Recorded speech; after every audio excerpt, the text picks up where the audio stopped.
Bonjour les amis, après d'avoir trouvé ta mission en suivant ma méthode de recherche pour être contacté pour une mission et après d'avoir déterminé combien c'est ton TGM et combien tu l'as négocié avec ton client et après d'avoir su que pour commencer ton projet entrepreneurial, vaut mieux commencer par la micro-entreprise, dans cette vidéo, je vais t'expliquer comment ouvrir une micro-entreprise, c'est quoi les étapes qu'il faut suivre, c'est quoi les erreurs qu'il faut éviter. C'est quoi les choses qu'il faut mettre en place avant la création et pendant la création et après la création pour que ce projet-là soit le plus optimisé possible. Donc reste avec moi, je vais tout expliquer en détail, étape par étape et en profondeur. Donc c'est bon, c'est décidé que finalement je veux sauter le pas et je sais maintenant que pour commencer, vaut mieux commencer par la micro-entreprise pendant les 2 premières années et après réfléchir ce qu'on va faire par la suite. Mais avant tout ça, sachez que avant d'ouvrir ta micro-entreprise, d'abord, il faut savoir comment tu vas terminer ton contrat actuel. Donc, si tu es en CDI, que ce soit en portage, chez un client final ou en prestation dans une société de service, avant de sauter le pas, vaut mieux négocier une fin de contrat de sorte pour profiter de votre chômage à la fin. Parce que créer une entreprise est beaucoup plus optimisé avec le chômage. Ça marche? Donc, avant de faire quoi que ce soit, il faut d'abord négocier avec votre employeur. Et ce que j'appelle employeur, c'est soit la société de portage, soit ton employeur ESN, soit ton employeur client final. Donc, il faut d'abord essayer de négocier une rupture conventionnelle. Dans une société de portage, c'est beaucoup plus facile parce que le portage est fait comme ça, en fin de mission, tu peux terminer ton contrat ou pendant la mission, tu peux demander une rupture conventionnelle, ça sera beaucoup plus accepté que les autres sociétés, comme les ESN ou les clients finaux. Ça marche? Donc pour ce faire, il faut tout simplement aller voir votre RH ou votre responsable en expliquant tout simplement que ton projet, personnel et professionnel, c'est d'ouvrir une société et travailler pour soi et tu demandes la rupture conventionnelle pour avoir le chômage, pour que tu puisses avoir les aides qui vont avec la société à l'ouverture. C'est très simple en fait, il faut juste être persuasif, il faut juste convaincre. Si ton client, si ton employeur plutôt, refuse catégoriquement la rupture conventionnelle, il faut lui demander une fin de contrat pour pouvoir avoir ton chômage. Donc soit un licenciement, soit si tu es en période d'essai, fin de période d'essai de sa part, mais il faut essayer de terminer ton contrat avec le chômage. Maintenant, je m'adresse aux salariés qui ont un CDI avec une ESN ou un CDI avec un client final et que leur employeur refuse catégoriquement de leur donner une rupture conventionnelle et qu'il ne veut pas les licencier. Dans ce cas-là, vous n'avez pas le choix. Vous devez démissionner. Vous allez dire, mais en démissionnant, on n'a pas le droit au chômage. Toufik, tu viens de dire que normalement, pour ouvrir sa micro-entreprise, il faut d'abord avoir le chômage. La solution est très simple. C'est puisque tu as trouvé une mission et puisque tu t'es décidé de passer freelance et puisque tu connais ton TGM et puisque tu sais que pour commencer, la meilleure façon pour ouvrir sa boîte, c'est la micro-entreprise. Mais vu que tu ne peux pas avoir le chômage, dans ce cas-là, la seule solution qui te reste, c'est de faire du portage pendant 3 mois et demander à la société de portage d'arrêter ta période d'essai de leur part. Parce que dans le droit de travail, c'est écrit qu'un salarié démissionnaire qui trouve un autre emploi, si son employeur arrête sa période d'essai, il peut profiter du chômage s'il a travaillé au moins 65 jours. Du coup, vous commencez par du portage, vous le faites pendant 3 mois, vous dites à votre société de portage, on fait du portage juste pour ouvrir nos droits au chômage et au bout de 3 4 mois, vous demandez à ce qu'il arrête votre période d'essai.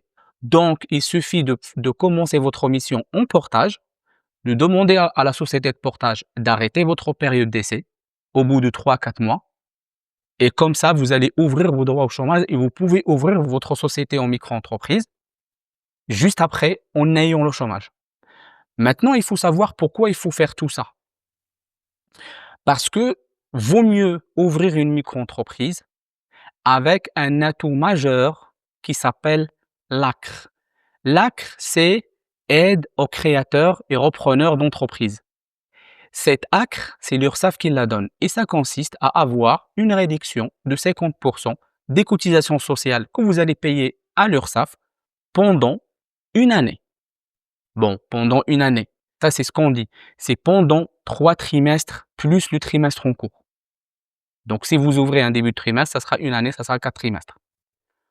En vrai, c'est quoi? Le taux normal, c'est 24% cette année et ça sera 26% l'année prochaine. Avec l'ACRE, ça sera réduit de moitié. Donc, cette année, c'est 12% et l'année prochaine, ça sera 13%. Un calcul générique comme ça, c'est votre chiffre d'affaires annuel, c'est de 100 000 euros. Au lieu de payer 26 000, vous allez payer que 13 000. Donc, vous allez gagner 13 000 euros. L'ACRE est donné aux créateurs d'entreprises, surtout la micro-entreprise, en ayant l'une des conditions d'éligibilité. Il y a une liste dans laquelle il y a toutes les conditions, il faut juste satisfaire une. Parmi ces conditions, être inscrit à France Travail indemnisé, être inscrit à France Travail au moins 6 mois non indemnisé pendant les 18 derniers mois, avoir le RSA, avoir ouvert une micro-entreprise dans un quartier populaire, avoir un contrat à l'appui, avoir moins de 26 ans et avoir moins de 30 ans et ne pas avoir le chômage. Ainsi de suite et ainsi de suite et ainsi de suite. Du coup, le plus populaire, comme j'ai dit, c'est d'être inscrit à France Travail indemnisé. Donc, avoir le chômage. C'est pour ça que je dis toujours, il faut avoir le chômage avant de créer la micro-entreprise. Mais on ne le fait pas n'importe comment. Il faut d'abord terminer son contrat avec un motif qui donne le droit au chômage. On s'inscrit à France Travail et après, on crée l'entreprise. Il faut faire dans cet ordre-là. Si tu crées l'entreprise avant l'inscription à France Travail, tu n'auras pas l'ACRE. Donc, il faut attendre le dernier jour de travail avant de s'inscrire à France Travail. Maintenant, être inscrit à France Travail ne consiste pas à attendre d'être indemnisé. Parce que de toute façon, si tu t'inscris à France Travail, tu vas être indemnisé. Donc, tu pars du principe que l'inscription à France Travail sert pour être indemnisé. Et il ne faut pas attendre d'avoir l'indemnisation avant de créer l'entreprise. Non, on peut le faire, mais le lendemain, au plus tôt. Et la suite logique, si je fais la logique inversée, il faut créer l'entreprise après d'être inscrit à France Travail. Et on peut pas s'inscrire à France Travail si on n'a pas encore terminé réellement notre contrat. Et on termine réellement notre contrat que après de recevoir l'homologation de notre rupture conventionnelle ou la fin de préavis de notre licenciement ou de notre fin de période d'essai. Ça marche? Donc, il faut respecter le timing. C'est très, très important. Tout simplement parce que si on s'inscrit à France Travail avant de terminer notre contrat, on va devoir envoyer l'attestation d'employeur à destination de France Travail. Et sur cette attestation-là, il y a toutes les informations du travail que tu viens de terminer, à savoir le début et la fin. Et ce début de fin-là, si le conseiller va constater que tu t'es inscrit avant la fin, ben lui, il va décaler la date d'inscription à celle qui se trouve sur l'attestation. Mais le problème, c'est quoi? Le problème, c'est si tu crées l'entreprise le lendemain, ça se trouve que l'inscription à France Travail collera avec la création d'entreprise et tu n'auras pas l'ACRE. Parce qu'on a l'ACRE, tout simplement, parce qu'on a créé une micro-entreprise après d'être inscrit à France Travail indemnisé, pas avant. C'est très important de respecter le timing. Donc, une fois on est inscrit à France Travail, en suivant les étapes d'inscription, ou plutôt le lendemain, on fait la création de la micro-entreprise sur le site de l'INPI. Sachez que je vais faire une autre vidéo dans laquelle je vais expliquer les étapes de création de la micro-entreprise sur le site de l'INPI parce que il faut aussi suivre en fait les étapes pour ne pas se perdre. Je vais vous faire un guide que j'ai déjà créé, que j'ai déjà mis en PDF dans le groupe Facebook. Mais de toute façon, je vais les faire en vidéo, comme ça vous allez suivre avec moi étape par étape sur le site de l'INPI, comment on fait pour créer la micro-entreprise sur le site et recevoir les numéros SIREN et SIRET. les numéros qui sont très importants pour qu'on puisse les communiquer à notre client pour signer le contrat. Donc, vous faites la création de l'entreprise sur le site de l'INPI et moi, j'ai l'habitude, pour ne pas perdre le temps, de faire la demande de l'ACRE juste à la suite de la création de l'entreprise sur l'INPI. Donc, quand vous allez faire la création, quand vous allez signer votre procédure, vous allez recevoir une synthèse validée dans laquelle il y a toutes les informations de la micro-entreprise. Votre nom, votre prénom, votre adresse, votre code APE, votre numéro SIREN, votre numéro SIRET, votre numéro de sécurité sociale et toutes les informations.